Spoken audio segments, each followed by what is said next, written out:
اللہ کے علاوہ ہر سننے والا ہلکی آوازوں سے بہرا ہے اور بلند آوازیں اسے بہرا بنا دیتی ہے اور دور کی آوازیں بھی اس سے دور ہو جاتی ہیں۔ یہاں حضرت علی رضی اللہ تعالیٰ عنہ نے 3 قسم کی آوازوں کے بارے میں بات کی ہے۔ پہلی وہ آواز ہے جو ہم سن نہیں سکتے، جیسا کہ جس آواز کی فریکوینسی 20 ہرٹز سے نیچے ہوتی ہے اس سے ہم سن نہیں سکتے۔ اسے انفراسونک ساؤنڈ کہتے ہیں، جو کہ ہماری آنکھ جھپکنے اور خون کی گردش کی آوازیں ہیں۔ دوسری آواز وہ ہے جو ہمیں بہرا کر دیتی ہے، اور جیسا کہ آپ کو پتا ہوگا کہ 140 ڈیسیبل سے زیادہ کی آواز انسان کو بہرا کر دیتی ہے۔ اور تیسری ساؤنڈ جس کی حضرت علی رضی اللہ تعالیٰ عنہ نے بات کی ہے، یعنی وہ ساؤنڈ جو انسان سے دور ہو جاتی ہے، یا حضرت امام علی رضی اللہ تعالیٰ عنہ نے اسپیس سے آنے والی ساؤنڈ کی بات کی ہے، جسے CMBR یعنی cosmic microwave back ground radiation کہتے ہیں۔ یہ جو پیراگراف آپ دیکھ رہے ہوں، یہ ایک بیسٹ سیلنگ بک کوزموس کا پیراگراف ہے جسے کارل سیگن نے لکھا ہے۔ کارل سیگن ناسا کے وائکنگ مشن کے ڈائریکٹر تھے، اور اس پیراگراف میں انہوں نے بتایا ہے کہ اس دنیا کے سارے جاندار اپنے فنڈامنٹل انگریڈینٹس پر سیم ہے۔ اب نہج البلاغہ میں امام علی رضی اللہ تعالیٰ عنہ کا یہ خطبہ پڑھو۔ یہاں حضرت علی رضی اللہ تعالیٰ عنہ نے بالکل یہی بات بتائی ہے، لیکن آپ تو جانتے ہی ہیں کہ حضرت امام علی رضی اللہ تعالیٰ عنہ آج سے 1400 سال پہلے پیدا ہوئے تھے، اور کارل سیگن 1934 میں پیدا ہوئے۔ اسی طرح حضرت امام علی رضی اللہ تعالیٰ عنہ نے نہج البلاغہ میں فرمایا، باپ کے درمیان باہمی پیار بیٹوں کے درمیان رشتہ پیدا کرتا ہے، رشتے کو پیار سے زیادہ پیار کی ضرورت ہوتی ہے۔ یہاں حضرت علی رضی اللہ تعالیٰ عنہ کے کہنے کا مطلب یہ ہے کہ اگر 2 افراد مرد یا عورت ایک دوسرے کو پسند کرتے ہیں یا سچے دوست ہیں تو ان کے بچے اس بیہیویئر کے وارث ہوں گے، یعنی کہ یہی بیہیویئر ان بچوں میں بھی پایا جائے گا۔ اس طرح اگر میاں بیوی ایک دوسرے سے نفرت کرتے ہیں تو یہی نفرت ان کے بچوں کو بھی وراثت میں ملتی ہے۔ اسے 19 سینچری میں ڈسکور کیا گیا تھا۔ سب سے پہلے یہ بیہیویئر ایپیجینیسس کے ذریعے کیمیکلز اور فیرومونز کے فارم میں ٹرانسمٹ ہوتا ہے۔ حضرت علی رضی اللہ تعالیٰ عنہ فرماتے ہیں کہ بہن بھائیوں کے درمیان دشمنی والدین کے درمیان دشمنی کی وجہ سے ہوتی ہے۔ اس کے علاوہ ایک اور خطبے میں امام علی رضی اللہ تعالیٰ عنہ نے فرمایا، زمین اور آسمان کی 7 لیئرز سمندر سے پیدا ہوتی ہیں۔ آج سے 4 ڈیکیڈز پہلے ہی ماڈرن سائنس نے 7 layer theory of the earth atmosphere کو اسٹیبلش کیا ہے۔ حضرت علی رضی اللہ تعالیٰ عنہ کے مطابق ارتھ کا ایٹماسفیئر سمندر سے اوریجنیٹ ہوا ہے۔ آج کے سارے جیولوجسٹ اسی سیم تھیوری کو ہولڈ کرتے ہیں، اور یہ ریسرچ ابھی تک پروسیس میں ہے۔ اسی خطبے کے سیکنڈ پارٹ میں حضرت امام علی رضی اللہ تعالیٰ عنہ نے ماؤنٹین راڈز کے کانسیپٹ کو ریویل کیا ہے، جسے 19 سینچری میں برٹش سائنٹسٹ نے انڈیا میں ڈسکور کیا تھا۔ یہ سب تو حضرت امام علی رضی اللہ تعالیٰ عنہ کے علم کی ایک جھلک تھی۔ اس کے علاوہ حضرت امام علی رضی اللہ تعالیٰ عنہ نے یونیورس، ٹائم، فزکس، میتھمیٹکس، فلسفی جیسی کئی سبجیکٹس پر بات کی ہے۔ ایک مرتبہ حضرت علی رضی اللہ تعالیٰ عنہ مسجد کوفہ کے ممبر پر کھڑے ہو کر خطبہ دے رہے تھے۔ جیسے ہی خطبہ ختم ہوا تو سامعین میں سے ایک شخص اٹھا اور کہنے لگا، اے حضرت علی، میں شام سے کئی مہینوں کا سفر طے کر کے کوفہ تک پہنچا ہوں تاکہ میں آپ سے کچھ سوالات کر سکوں، تو اس لیے میں آپ سے کچھ سوالات کرنا چاہتا ہوں۔ حضرت علی نے فرمایا، اے ابن آدم، تم جو سوال کرنا چاہتے ہو بلا جھجک مجھ سے پوچھ سکتے ہو۔ تب وہ شخص کہنے لگا، اے علی، میرا سب سے پہلا سوال یہ ہے کہ اللہ تعالیٰ نے سب سے پہلے کس چیز کو پیدا فرمایا؟ میرا دوسرا سوال ہے کہ آپ مجھے کائنات کی 10 طاقتور ترین چیزوں کے نام بتائے۔ میرا تیسرا سوال یہ ہے کہ وہ ایسی کون سی چیز ہے جو سانس لیتی ہے مگر اس میں گوشت یا خون ایسی کوئی چیز نہیں ہے۔ میرا چوتھا سوال یہ ہے کہ اللہ تعالیٰ نے سب سے پہلے آسمان کو کس چیز سے پیدا فرمایا؟ میرا پانچواں سوال یہ ہے کہ آپ مجھے 7 آسمانوں کے نام بتائے۔ میرا چھٹا سوال یہ ہے کہ آپ مجھے آسمان کے تالوں اور ان کی کنجیوں کے بارے میں معلومات فراہم کریں۔ میرا 7واں سوال ہے کہ مجھے زمین کی سب سے بہترین وادی کا نام بتائے۔ اس کے بعد میرا 8واں اور سب سے آخری سوال یہ ہے کہ اس روئے زمین پر جو سب سے بدترین اور بھیانک وادی ہے اس کا نام کیا ہے؟ آج آپ جو سننے جا رہے ہوں حدیث کی مستند کتب مثلا الخصال کے باب نمبر 10 حدیث نمبر 25 میں نمایاں طور پر موجود ہے۔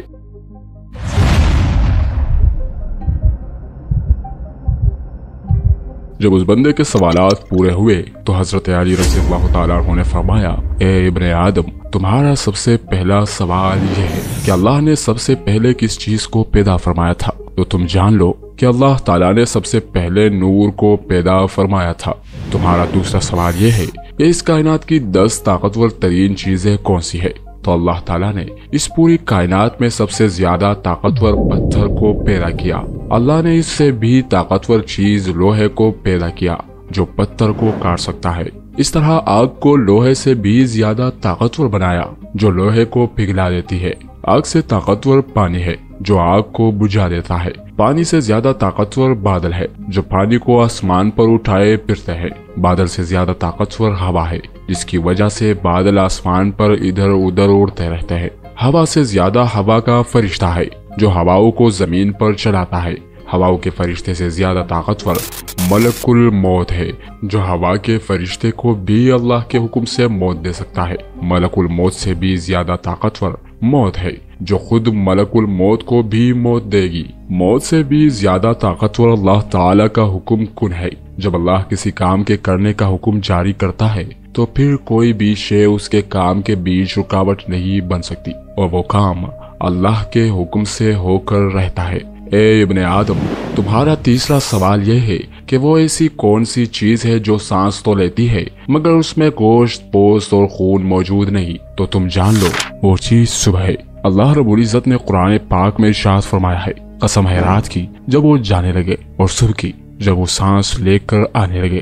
یہ چاند، سورج، سیارے، کہکشائیں، زمین و آسمان، صبح اور شام، یہ سب بھی اللہ تعالیٰ کی مخلوقات ہے۔ اسی لیے اللہ تعالیٰ قرآن پاک میں سورہ الاسراء آیات 44 میں ارشاد فرماتا ہے، ساتوں آسمانوں اور ساتوں زمینیں اللہ کی تسبیح بیان کرتے ہیں، اور ہر وہ چیز بھی جو ساتوں آسمانوں اور ساتوں زمینوں میں رہتی ہے، اور ایسی کوئی بھی چیز نہیں جو اللہ کی تعریف کے ساتھ اس کی تسبیح بیان نہ کرے، مگر تم اس کی تصدیق کو سمجھتے نہیں۔ قرآن پاک کی اس آیت کے مطابق ساتوں آسمانوں اور ساتوں زمینوں میں رہنے والی مخلوقات کے علاوہ خود ساتوں آسمان اور ساتوں زمین اللہ پاک کی تسبیح بیان کرتی ہے، لیکن ہم انسان چیزوں کے حمد و ثنا کرنے کے انداز کو سمجھ نہیں سکتے۔ پھر حضرت علی رضی اللہ تعالیٰ عنہ نے فرمایا، اے ابن آدم، اب تمہارا اگلا سوال یہ ہے کہ اللہ تعالیٰ نے پہلے آسمان کو کس چیز سے پیدا فرمایا؟ تو جان لو اللہ نے پہلے آسمان کو پانی کے بخارات سے پیدا فرمایا۔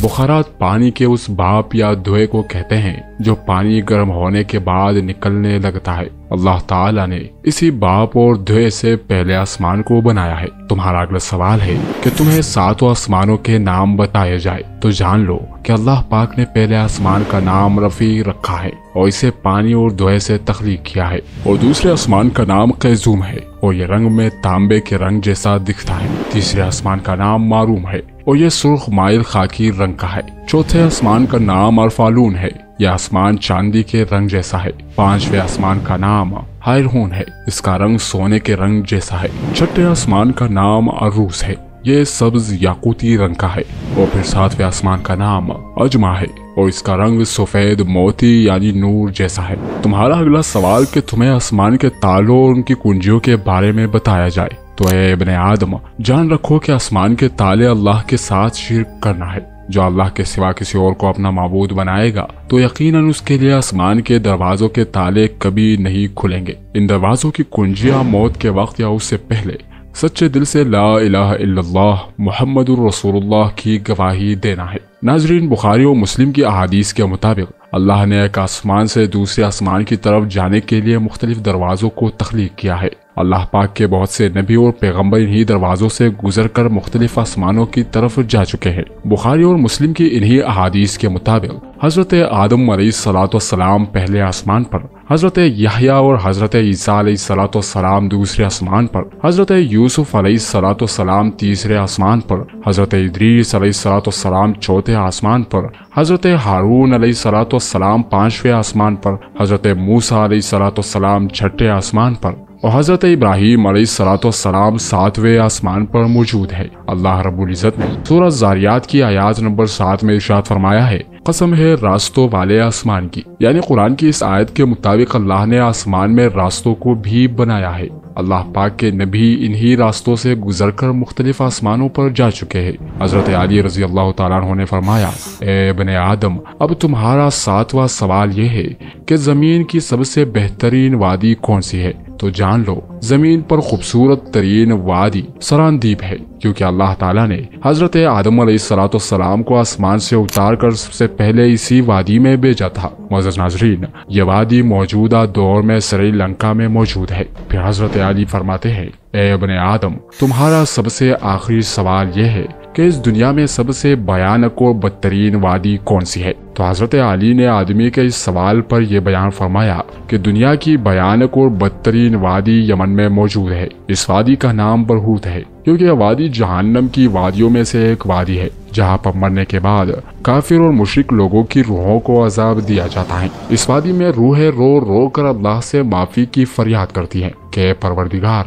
ہم نے دنیا کی رنگینیوں میں کھو کر تم سے منہ موڑا اور ہدایت کے ہوتے ہوئے بھی روئے زمین پر گناہوں کو عام کیا۔ اے اللہ، تو ایک بار پھر ہمیں دوبارہ دنیا میں بھیج دے، ساری زندگی تیرا ہی حکم بجا لاتے رہیں گے۔ لیکن افسوس، اب وہ وقت گزر چکا ہوگا۔ ان کے رو رو کر معافی مانگنے پر بھی اللہ انہیں معاف نہیں کرے گا۔ حضرت علی رضی اللہ تعالیٰ عنہ مسجد کوفہ کے ممبر پر تشریف فرما کر خطبہ دے رہے تھے کہ خطبہ اختتام پذیر ہونے کے بعد سامعین میں سے ایک شخص اٹھا اور کہنے لگا، اے حضرت علی، میں شام سے کئی مہینوں کا سفر طے کر کے کوفہ تک پہنچا ہوں تاکہ میں آپ سے کچھ سوالات کر سکوں۔ حضرت علی رضی اللہ تعالیٰ عنہ نے فرمایا، اے ابن آدم، تم جو سوال کرنا چاہتے ہو بلا جھجک مجھ سے پوچھ لو۔ تب وہ شخص کہنے لگا، اے امام علی، میرا سب سے پہلا سوال ہے کہ ہم جو درہم اور دینار استعمال کرتے ہیں یہ سب سے پہلے کس نے ایجاد کیا تھا؟ میرا دوسرا سوال ہے کہ آپ مجھے اللہ کے اس نیک بندے کے بارے میں معلومات فراہم کرے جس نے ایک وقت میں 2 سگی بہنوں کو اپنے نکاح میں رکھا ہوا، جبکہ اسلامی شریعت کے مطابق بیک وقت 2 بہنوں کو نکاح میں رکھنا حرام ہے۔ 2 بہنوں کے ایک ساتھ نکاح کرنے کے بعد بھی وہ اللہ کا معزز اور نیک بندہ تھا۔ میرا تیسرا سوال ہے کہ آپ مجھے ان 6 انبیاء کرام کے بارے میں بتائے جن کے ایک کے بجائے 2 نام تھے۔ میرا چوتھا سوال ہے کہ مجھے 5 ایسے انبیاء کرام کے بارے میں بتائے جن کے زبان عربی تھی اور وہ عربی میں ہی بات کیا کرتے تھے۔ میرا 5واں سوال ہے کہ ایسی کون سی مخلوق ہے جس پر اللہ تعالیٰ نے وحی نازل فرمائی تھی؟ وہ مخلوق نہ جن ہے، نہ فرشتہ اور نہ ہی انسان۔ میرا 6واں سوال ہے کہ وہ ایسی کون سی مخلوق ہے جس پر انسانوں نے جھوٹ باندھا تھا؟ وہ مخلوق بھی نہ جن، نہ فرشتہ اور نہ ہی انسان ہے۔ میرا 7واں سوال یہ ہے کہ انبیاء کرام میں سے حسب و نسب کے حساب سے اللہ کے نزدیک سب سے زیادہ معتبر کون ہے؟ اور میرا 8واں اور سب سے آخری سوال یہ ہے کہ آپ مجھے قرآن پاک کی ان 5 آیات کے بارے میں بتائے جیسا کہ قرآن کریم میں ارشاد ہے، اور جب کانوں کو پھاڑ دینے والی آواز کو بلند کیا جائے گا اس دن انسان اپنے بھائی، ماں، باپ، بیوی اور اولاد سے دور بھاگے گا، اور یقیناً ہر انسان پر وہ دن آ کر رہے گا جس دن انسان کو اپنے علاوہ کسی اور کی فکر نہ ہوگی۔ اے حضرت علی، میں قرآن پاک کے ان آیات کو پڑھ کر بہت پریشان ہو جاتا ہوں اور سوچتا ہوں جسمانی درد و تکلیف کے بعد اولاد کو پیدا کیا، باپ نے مجھے ساری زندگی سہارا دیا، بیوی نے ساری زندگی میری خدمت کی، جس اولاد کے لیے میں نے ساری زندگی مشقت برداشت کی، تو کیا قیامت کا دن اس قدر خوفناک ہوگا کہ مجھے اپنے سوا کسی کی بھی فکر نہ ہوگی؟ آپ مجھے قرآن پاک کی ان آیات کے بارے میں تفصیل سے بتائے کہ بروز قیامت کیا ہوگا۔ یہ واقعہ سے 1000 سال قبل کا ہے۔ یہ واقعہ احادیث کی ایک مستند کتاب عیون الاخبار الرضا والیوم 1 چیپٹر 24 حدیث نمبر 1 میں موجود ہے۔ تب حضرت علی رضی اللہ تعالیٰ عنہ نے ارشاد فرمایا، تمہارا پہلا سوال یہ ہے کہ اس دنیا میں درہم و دینار کا سکہ کس نے رائج کیا تھا؟ تو اس کا جواب یہ ہے کہ اس سکے کو بابل کے ایک عظیم بادشاہ نمرود بن کنعان نے ایجاد کیا تھا۔ 4000 سال پہلے بابل نام کے اس شہر پر اس کی حکومت تھی۔ وہ حضرت ابراہیم علیہ السلام کا یہ کھلا دشمن تھا۔ بابل کو انگریزی زبان میں بیبلونیا کہا جاتا ہے۔ اب یہ شہر عراق میں موجود ہے۔ اللہ پاک نے اپنے 2 معزز نبیوں حضرت ابراہیم علیہ السلام اور حضرت ادریس علیہ السلام کو بابل میں لوگوں کی ہدایت کے لیے بھیجا تھا۔ تمہارا دوسرا سوال یہ ہے کہ وہ کون سا اللہ کا نیک بندہ تھا جس نے بیک وقت 2 بہنوں سے نکاح کیا تھا؟ تو اے ابن آدم، وہ انسان حضرت یعقوب علیہ السلام تھے۔ وہ 2 بہنیں جو ان کی بیویاں تھی، ان میں سے ایک کا نام لیا تھا اور ایک کا نام راہیل تھا۔ اس کے بعد اللہ تعالیٰ نے 2 بہنوں سے ایک صادقت کو حرام قرار دیا تھا فرمان خدا کے بعد حضرت یعقوب علیہ السلام کی امت میں سے کسی نے بھی بیک وقت 2 بہنوں سے نکاح نہیں کیا۔ حضرت یعقوب علیہ السلام کا دوسرا نام اسرائیل تھا، اس لیے ان کے اولاد کو بنی اسرائیل کہا جاتا ہے۔ بنی اسرائیل سے مراد صرف یہودی قوم ہے۔ جیسا کہ آپ بھی جانتے ہیں پوری دنیا میں یہودیوں کا ایک ہی ملک ہے، اس کا نام بھی اسرائیل ہے، جہاں پر یہ یہودی قابض ہے۔ اس قوم کی ہدایت اور رہنمائی کے لیے اللہ تعالی نے 13 انبیاء کرام کو بھیجا تھا۔ حضرت علی رضی اللہ تعالیٰ عنہ نے فرمایا، تمہارا اگلا سوال ہے کہ وہ کون سے ایسے 6 انبیاء کرام تھے جن کے 2 نام تھے؟ اے ابن آدم، حضرت یوشع بن نون کا دوسرا نام ذوالکفل علیہ السلام تھا۔ یہ حضرت موسیٰ علیہ السلام کے خلیفہ اور جانشین تھے۔ حضرت خضر علیہ السلام کا دوسرا نام بلیع بن مرکان تھا۔ حضرت یعقوب علیہ السلام کا دوسرا نام اسرائیل تھا۔ حضرت یونس علیہ السلام کا دوسرا نام ذوالنون تھا۔ حضرت عیسیٰ علیہ السلام کا دوسرا نام مسیح تھا، اور ہمارے پیارے نبی حضرت محمد مصطفیٰ صلی اللہ علیہ وسلم کا دوسرا نام احمد ہے۔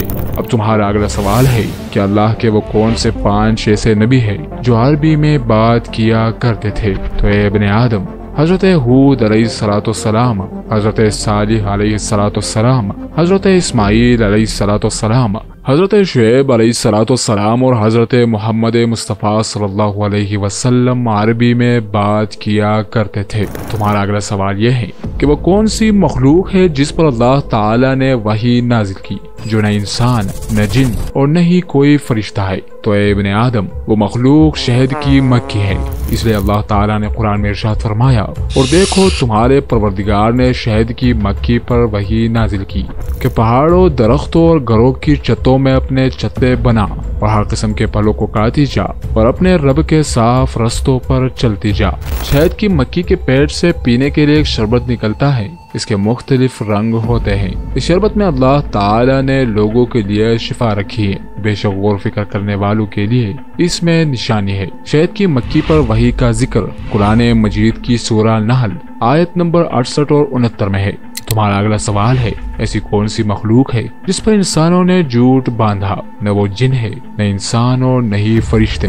تو اے ابن آدم، وہ مخلوق ایک بھیڑیا تھا۔ وہ بھیڑیا جب حضرت یوسف علیہ السلام کے بھائیوں نے ان کو کنویں میں پھینکتے وقت ان کے جسم مبارک سے ان کی قمیض اتاری، یہ تمام 22 قمیص پر خون کے نشانات لگا کر رات کے اندھیرے میں حضرت یعقوب علیہ السلام کے پاس پہنچے اور زار و قطار رو کر کہنے لگے کہ آپ کے بیٹے اور ہمارے بھائی کو ایک بھیڑیا کھا گیا ہے۔ ہم نے اس کی حفاظت کی بہت کوشش کی لیکن ناکام رہے، اور یہ خون سے بری قمیض اس بات کی دلیل ہے کہ اس کو بھیڑیا کھا گیا ہے، چونکہ کسی بھی بھیڑیے نے حضرت یوسف علیہ السلام کو نہیں کھایا تھا۔ اس بھیڑیے کا ذکر قرآن مجید کی سورہ یوسف کی آیات نمبر 16 اور 17 میں دیکھا جا سکتا ہے۔ تمہارا اگلا سوال یہ ہے کہ تمام انبیاء کرام میں سے خاندان اور حسب و نسب کے اعتبار سے اللہ تعالی کے نزدیک سب سے زیادہ معزز اور عزت والا کون ہے؟ تو اے ابن آدم، تم یہ بات یاد رکھو کہ اللہ تعالی کے نزدیک تمام انبیاء کرام میں سب سے زیادہ معزز اور عزت دار حضرت یوسف علیہ السلام ہے، کیونکہ حضرت یوسف علیہ السلام وہ ہیں جن کے والد حضرت یعقوب علیہ السلام نبی تھے۔ آپ کے دادا اسحاق علیہ السلام بھی نبی تھے۔ آپ کے پردادا حضرت ابراہیم علیہ السلام بھی نبی تھے۔ صحیح بخاری کی حدیث نمبر 3490 اور صحیح مسلم کی حدیث 6161 کے مطابق ہمارے نبی حضرت محمد صلی اللہ علیہ وسلم کا بھی یہی فرمان ہے کہ خاندان اور حسب و نسب کے اعتبار سے سب سے زیادہ عزت والے حضرت یوسف علیہ السلام ہے۔ حضرت علی رضی اللہ تعالیٰ عنہ نے فرمایا، تمہارا 8واں اور آخری سوال یہ ہے کہ ان 5 آیات کی تفسیر بتائی جائے جیسا کہ قرآن پاک میں ارشاد ہے، اور جب کانوں کو پھاڑ دینے والی آواز کو بلند کر دیا جائے گا، اس دن انسان اپنے بھائی سے بھاگے گا، اپنی ماں سے دور بھاگے گا، اپنے باپ سے دور بھاگے گا، اپنی بیوی سے بھی دور بھاگے گا، اپنی اولاد سے بھی دور بھاگے گا، اور یقیناً ہر انسان پر وہ دن آ کر رہے گا جس دن انسان کو اپنے علاوہ کسی اور کی فکر نہ ہوگی۔ یہ آیات کے پیچھے یہ راز چھپا ہوا ہے کہ قیامت کے دن حضرت آدم علیہ السلام کا بیٹا قابیل یہ کہے گا کہ کاش میں نے دنیا کی خاطر اپنے بھائی کو نقصان نہ پہنچایا ہوتا، اور اپنے باپ حضرت آدم علیہ السلام کو پیدا کرنے والے اللہ پر ایمان لایا ہوتا۔ آج مجھے اللہ کے غضب سے کوئی نہیں بچا سکتا۔ لہٰذا وہ ایسا دن ہوگا جب ایک بھائی بھی بھائی کے کام نہ آ سکے گا۔ حضرت نوح علیہ السلام کا بیٹا کنعان یہ کہے گا کہ کاش میں نے دنیا میں اپنے باپ کے بتائے ہوئے راستے پر چلنے کی کوشش کی ہوتی اور ایک اللہ پر ایمان لایا ہوتا، آج تو اللہ کے عذاب سے مجھے میرا باپ حضرت نوح علیہ السلام بھی نہ بچا پائیں گے۔ اس لیے قیامت کا دن ایک ایسا دن ہوگا جس دن ایک باپ بھی اپنے بیٹے کو نہ بچا پائے گا۔ حضرت ابراہیم علیہ السلام کا باپ آزر رو رو کر یہ فریاد کرے گا کہ کاش میں دنیا میں اپنے بیٹے کے خدا پر ایمان لایا ہوتا۔ تو قیامت کا دن ایسا ہوگا کہ جب بیٹا بھی اپنے باپ کو بچا نہ پائے گا۔ اسی طرح حضرت لوط علیہ السلام کی بیوی کہے گی کہ کاش میں نے دنیا میں حضرت لوط علیہ السلام کے ساتھ وفا کی ہوتی اور اس کے اللہ پر ایمان لائی ہوتی، آج مجھے اللہ تعالیٰ کے عذاب سے اللہ کے نبی اور دنیا میں میرے شوہر حضرت لوط علیہ